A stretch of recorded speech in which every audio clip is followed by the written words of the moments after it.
Hey, what's going on, everybody? Here, welcome to another video. State of ATS episode 2's coming right at you. We are today looking at 141 just dropped. What's new?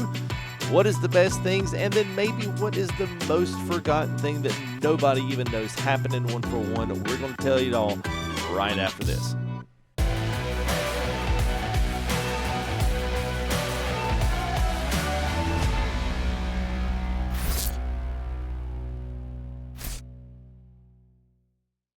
All right, everybody. Well, here we are, 141 dropped. So in this video, we're going to talk about what all is in 141 and what you hopefully have not missed. We're also going to talk about some things that you might have completely missed, which actually 3 of the guys here riding with us today had no idea that one of these things is actually in this update, and that's what you guys are seeing here on screen. So you're going to be able to enjoy a little bit of our convoy here as we kind of took the guys out on their first 141 trip, but you're also going to look at a little surprise, and more on that later. So as you're going to see some of this wonderful scenery driving through, you may ask where we're at. More on that here in just a minute, so don't go anywhere. Let's talk about what's in 141. I almost said open beta, but it's 141 solid now. So here's the first thing that I know a lot of guys may know. If you're just coming back into ATS, you've got no idea that any of this stuff is going on. No mods yet, okay? 8-player servers. They've got plenty of them. You can join these guys. You also have some that are password protected, but they're only password protected because they don't want people joining into the convoy and, you know, potentially just messing around and, you know, making a fool of themselves. But there are no mods yet. All right, so no mods yet. I am anticipating that we will probably hear something a little bit later on. Here's the schedule, at least as of what we have now, at least what has been alluded to from SES, from streams. If you follow the blog, sometimes you see some stuff kind of snip through on the forums, but I just can't take all of the forums. It's just so much, you know. It just, I don't even know how to describe it. I just want to I want to put my hands around the forum deck and shake it. But anyway, all right, so enough from that. Mainly what Bob wants to know is when are mods going to come in? When can I put sound? When can I put my favorite trucks in? When can I ride my favorite maps? As of right now, SES has said that they wanted to do 141, no mod support, which we actually thought they would get to that, and they decided to go ahead and release it as it was, as its kind of introduction to Convoy multiplayer. Then they would up the servers and then add mod support. Now, as to how many servers, I'm expecting something like Farming Simulator. Farming Simulator was able to secure a lot of servers and stuff that they were able to do. They gave them, 16 players in a general open server, and then gave you mod support from that. Now, how that mod support's going to, it's going to be used, how you're going to be able to sync up with servers, whether or not you're going to be able to automatically capture in workshop content. Then obviously you're going to have your mods, your payware mods, your trailers, whatever maps that are not, they're not on the free side. You're going to have to figure out how to be able to get those into people, unless it's just, if you've got John Root as this or you've got Bart's this, then yeah, you can join. If you don't, then you don't. It's one of those type things because you can't have server uploads where all that stuff just gets shared out from the get-go. So I'll be interested to see how they do it, but I'm sure those guys have probably put plenty of thought in that, and they'll make it right. So that's one thing that's going to be coming on. And also they've alluded to 142 will be DX12. So we're actually in DX11. DX12 gets us closer to the API used with the consoles, gets us closer into modern day communication between hardware and components. Essentially, with the DX engines and that kind of stuff is essentially like an API that these guys that they're using. They're going to be able to upgrade. It's going to help all of this stuff communicate better with newer hardwares and also newer components in computers. Because you got to think, ATS in its day was DX9, or we're 5+ years old. So you've got a lot of things going on 5-6 years ago that is like ancient old day news. Today the ATS probably will hardly run on unless you're just doing it on one screen. So you got to take that into account and take that into to some consideration. So that's kind of like what they've said is going to be the rollout in that order. As for where the mod support and server support goes into that, I don't know. But we might be looking at a 142. We might be looking at this like a Part B 141, then that's nestled somewhere in the release of Wyoming. I mean, you know what I'm saying? Like, there's just a lot of different odds and ends, and they've not really communicated a clear timeline of what they expect with that. But at least what the information was, at least I'd say 3 or 4 weeks ago, before they decided to just release this as a, you know, kind of an introduction to multiplayer, that's kind of where they were landing. But at that time, I think we thought mod support and stuff a month ago would eventually come into ATS, but it did. So with all of that kind of being said and addressing the big elephant in the room, a lot of guys, if they have not seen what's going on with ATS, want to see, that's probably one thing they'll want to know. So here's a couple things we're going to start going through. Convoy multiplayer is this thing where now you get 8 players, a blank game, and you guys can just drive. Very simple. All you need to do is go back in your main menu, you'll hit convoys, you'll join a friend, or you'll host your own that other people can join into. Right now, for the most part, I do not see very many open servers that don't have more than a couple people in them. So you might actually wind up meeting some guy, you know, some random people that could do it. You might have VTCs that want to do your own thing. You might have all of those types of deals where they've got, you know, servers that guys are going to have open up, and you've got a general password to get in, and that's your VTC, and that's you guys who join around and you get to, you know, deliver loads. You get to do it with the traffic.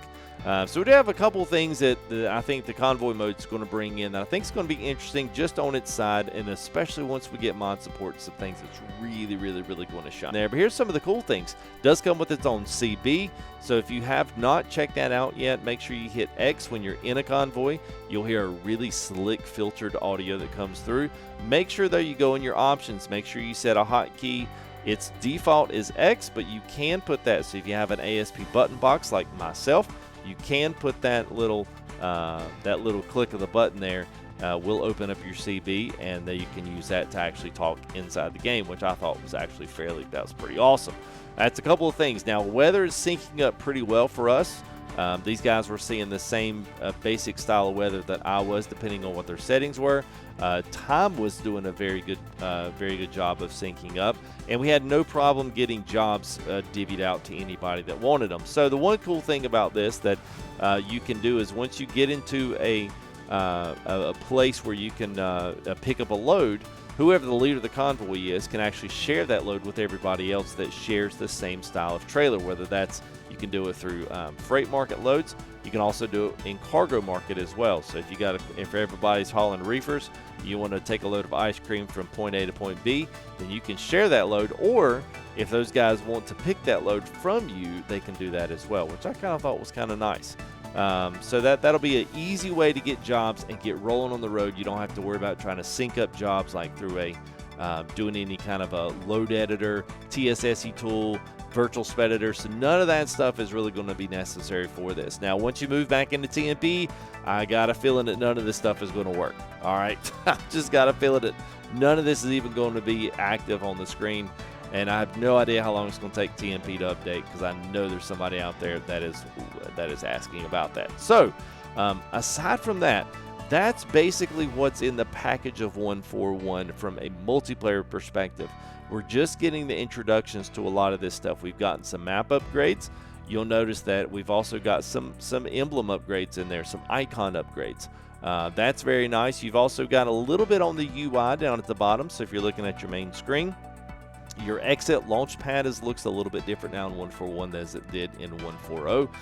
You've got a few things in really quick, and I'm going to change screens here. Back to the photo studio.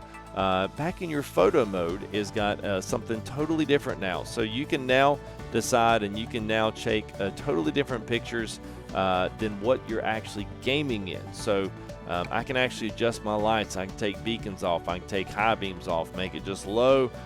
We can take those off completely and just make it park lights. And then if you wanted to, if you did, say it's raining in the game and it's dark, it's like, man, I really would like a light picture. Then you come down here daytime and the weather. So now you've got a cool little photo studio here upgrade that allows you to pick some different skyboxes, 4 for daylight, 4 for rain. And then you're able to slide that time around and be able to find that perfect shot that'll put your truck in the best light. A lot of guys really like doing that. And this is going to make it super easy so you don't have to do all that dev consoling around and dev console and the time and all that. And speaking of dev consoles, we jump back in our trucks and continue our ride in. You'll also notice that we've got a lot of stuff on the other side of that all the dev console works. So I can change the time. These guys noticed that the time changed immediately for them as well, although it was client side. Also syncing up weather was the same way. I was able to load in different skyboxes. They saw the changes in that as well. Some of that also with weather is rain probability will play a part into how much rain people see or how long that rain lasts. But the time synced up, and I was also able to dev console all over the map, and they were able to follow me as well, and we had absolutely no problems with that. So that was kind of cool. Now, what you guys have been seeing is this is kind of like the secret deal that I really was actually kind of excited about, more so maybe even than the multiplayer convoy stuff. The one other thing that you'll notice here, let me get to our map, and that is going to be all up here in the north of California has gone through a reskin project. Now, if you don't know what a reskin project is, essentially when SES comes in and they pull out roads and they reskin these areas and reskin these with new textures and stuff that they are using now as a part of the sim and the game. So they've just gotten done with Colorado. They're mastering up and getting Wyoming fixed up and getting it finished, getting it ready to release. So now all of these amenities that they've been using and resources they've been using over the past years of map building, they're now going to come in and finally upgrade California. Now, they said that they are not going to completely redo the entire thing. They're just going to reskin parts of it that need the most love. And so you'll notice up here, pretty much we're going to stay in this square right here. You essentially have everything from Reno all the way up the 395 to the 44. This whole little section here has been redone. Absolutely beautiful. You'll see this in the driving back and forth. Also, Eureka down the 101 to Ukiah has been redone. The 299 over to Redding has been redone. You'll see that all of this, the clover leaves and stuff have all been redone here. And even up north, up into Hilt. So this whole little area here on 5, where the road splits here around the mountains, is really nice. Part of the 97's gotten a nice little upgrade. Hilton's got an upgrade up to Medford. Now, the other thing that you're noticing is this new little icon, this new little agricultural sign. So now we've got some agricultural checks on the way out of state. So whether or not you're leaving out, sorry, I think if you're coming back in, yes. So if you're coming back in from Oregon, you have this agricultural check here at all the borders, just like you do the way stations. Now, one of the things that is going to get an upgrade now, this is something that is going to continue to get upgrades here in California, which I'm super excited about. This is all of this. We're getting a huge upgrades here in our rest areas and also our fueling workshop rest area. Massive, like, truck stop area. This big old massive thing here. This is south of Eureka. And so this is all getting huge upgrades. And that is something that is going to continue with California. One thing that they said that they were really going to completely, kind of revolutionize and grab this new look and feel with driving across California. It was one of the original states that they had. And they really wanted to put a little bit extra research in it and get stuff right. I know we've added a few roads and they've added a few connections inside of California since they developed it, but they're really going to take things for a nice loop here. And I would look for Nevada and also Arizona to get some of that love in the next coming year to 2 years, because those were the early states. Those were the very first ones. And I can't imagine that they're not going to take some of that and they're going to, come back in and put some actual effort into some of these areas. They said they wouldn't be doing a complete redo of California because there's still some areas that still they feel like have stood the test of time and that they're still good, solid areas as well. But you'll see everything on my map is yellow, so this is pretty much all that has been changed. There are a few things here I want to point out, just notable mentions. There's a new service road here that leads you out of this big area here, which is a new rest stop, fueling station that's brand new. here on the 5, which is cool because we don't have hardly any big stations here in California. Service road leads all the way up the 5 and goes into Redding, goes in, cuts into the 299 as well up here, so you can kind of rejoin with shop areas and more rest areas. Like I said, the 299's done, the 44's done, the 101 down to Ukiah is done. So basically this area up north into Hilt, and you'll see how even up here we've got new service rest area and weigh scales up here as well in the north area. So all these are kind of getting a little bit of love, which is really nice. So basically this is it, 141 packaging.